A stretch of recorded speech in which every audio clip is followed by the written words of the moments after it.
আমি খুব কষ্ট করে এই দেখুন কাটা দেখা যাইতেছে, কাটার ভিতর দিয়ে নিচ দিয়ে আমি ঢোকার চেষ্টা করতেছি আপনাদেরকে দেখানোর জন্য।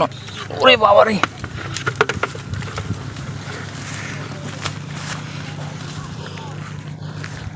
আমি ঢুকে গেছি। এই যে দেখেন বড় বড় লেবু, এই লেবুগুলো আরও বড় যখন হইব তখন তারা বাগানীদের কাছ থেকে আইসা কিনে নিব, যারা বাজার ব্যবসায়িক আছে, পাইকারি ব্যবসায়িক আছে।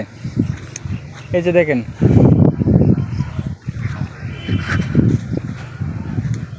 জ্বর হওয়ার কারণে এইগুলা অনেক লেবু পইরা গেছে, এজন্য তারা এটা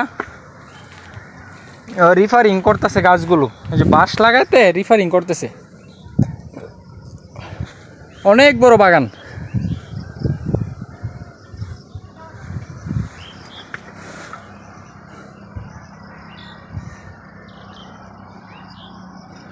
অনেক লেবু পইরা গেছে। যারা এখনও আমার চ্যানেলটি সাবস্ক্রাইব করে নাই তারা আমার চ্যানেলটি সাবস্ক্রাইব করে দিন, ও যারা ফেসবুক পেজ থেকে দেখতেছেন তারা আমার পেজটি ফলো করে দিন। দেখেন আমি এই যে লেবুর মধ্যে মনে হয় মধু মধু পড়ছে, মৌমাছি।